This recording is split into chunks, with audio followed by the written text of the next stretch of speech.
Alam mo yung stress sa trabaho o sa school na minsan, hindi mo na alam paano i-relax ang sarili mo sa mga busy days.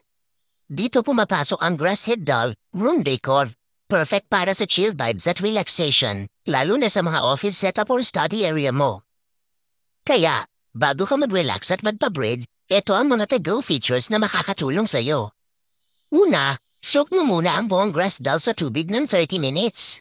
Kapag basa na, ilagay mo siya sa kanyang patungan. Sa loob ng 3 to 5 days, tutubuan na siya ng damo sa ulo niya o sa likod niya. Diligan siya once a day, pwede mo i-adjust depende sa panahon para magstay moist. Kapag lumaki na siya ng 4 to 5 centimeters, pwede mo siya ilagay sa araw para ma-boost ang growth. Sa 9 to 10 centimeters, pwedeng DIY-in. Patuloy na tatubo at pwede i-repeated ang pruning para panatilihin itong green at malusog buong taon. Nag-e-absorb din siya ng radiation, kaya pwede mo siya ilagay sa desk o sa harap ng computer para makatulong sa mata at magbigay ng good vibes. Saan man sa bahay mo ilagay, ito ang magsisilbing spring of vitality and energy. Kaya kung bet mo ang chill vibes, relaxing moments, at touch of nature sa inyong work or study space, highly recommend ang Grasshead Doll Room Decor. Para sa instant relaxation, calming vibes, at fresh energy sa araw-araw.